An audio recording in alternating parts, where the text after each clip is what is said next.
Hello बच्चों, let's read the question.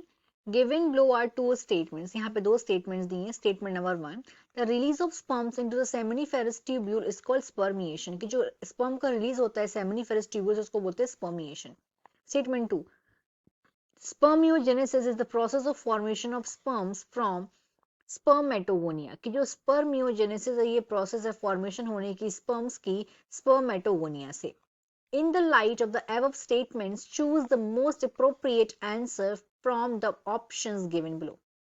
हमें बताना है राइट ऑप्शन कौन सा है अगर हम दोनों स्टेटमेंट्स को रीड करेंगे उसके बाद। तो 4 ऑप्शन है। फर्स्ट है statement 1 is incorrect but statement 2 is correct. जो स्टेटमेंट 1 है वो इनकरेक्ट है लेकिन जो स्टेटमेंट 2 है वो करेक्ट है। Second, both statement 1 and statement 2 are correct. दोनों जो स्टेटमेंट्स हैं वो करेक्ट हैं, स्टेटमेंट 1 और स्टेटमेंट 2। थर्ड में है both statement 1 and statement 2 are incorrect. जो स्टेटमेंट 1 है और जो स्टेटमेंट 2 है दोनों के दोनों इनकरेक्ट हैं। फोर्थ है statement 1 is correct but statement 2 is incorrect. कि जो स्टेटमेंट 1 है वो करेक्ट है लेकिन जो स्टेटमेंट 2 है वो इनकरेक्ट है। क्वेश्चन का देखते हैं की कंसेप्ट। इस क्वेश्चन का की कंसेप्ट है स्पर्मेटोजेनेसिस। स्पर्मेटोजेनेसिस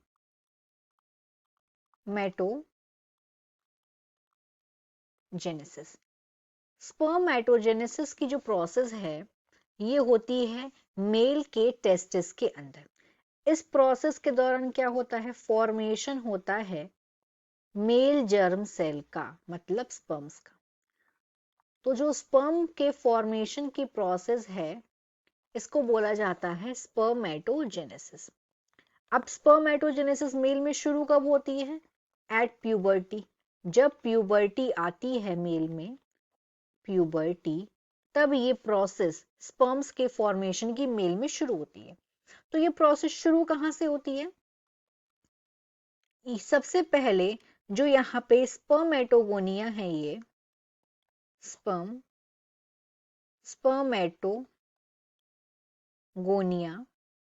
जो कि है 2n, मतलब यहाँ पे 23 पेयर्स ऑफ क्रोमोसोम इसमें प्रेजेंट है। इसमें हुआ माइटोसिस और इसमें माइटोसिस के बाद यहाँ पे फॉर्मेशन हो रहा है प्राइमरी स्पर्मेटोसाइट का। यहाँ पे फिर फॉर्मेशन हुआ प्राइमरी स्पर्मेटोसाइट का, स्पर्मेटोसाइट का यहाँ पे फॉर्मेशन हुआ। उसके बाद यहाँ पे होगा मियोसिस, मायोसिस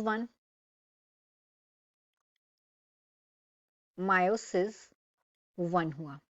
मायोसिस 1 होने से ये जो यहाँ पे डिप्लॉइड था भी हो जाएगा हेप्लॉइड, मायोसिस होने की वजह से।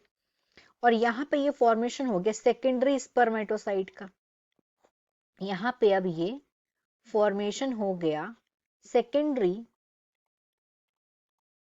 स्पर्मेटोसाइट का फॉर्मेशन हो गया। 2n मतलब यहाँ पे अब 23 क्रोमोसोम्स प्रेजेंट है। 2n मतलब 23 पेयर ऑफ क्रोमोसोम यहाँ पे प्रेजेंट थे।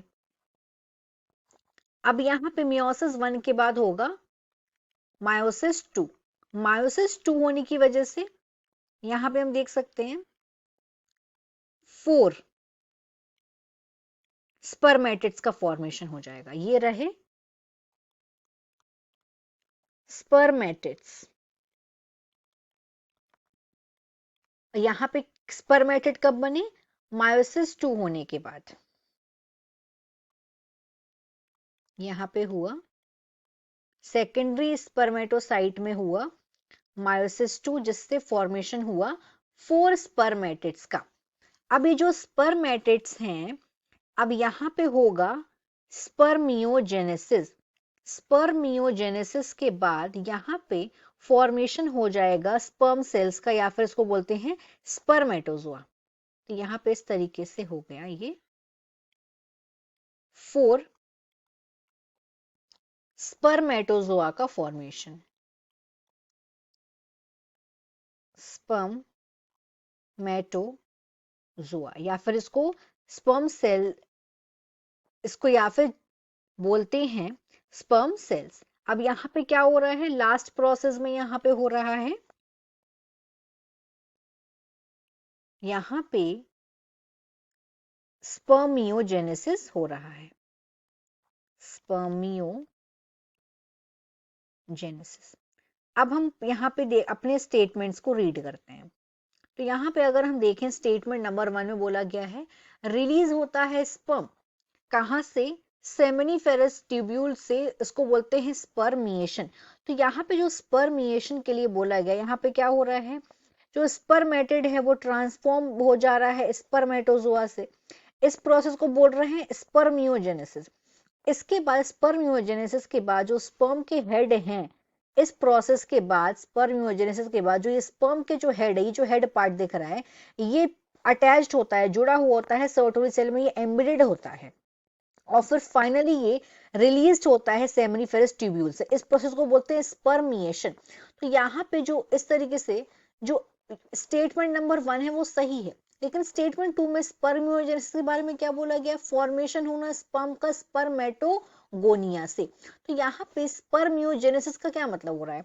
अगर हम स्पर्मियोजेनेसिस को देखेंगे तो ये एक फॉर्मेशन है जहाँ पे राउंड, यहाँ पे हेप्लॉइड राउंड स्पर्मेटेड कंप्लीट हो रहा है एक एक्स्ट्राऑर्डिनरी सीरीज।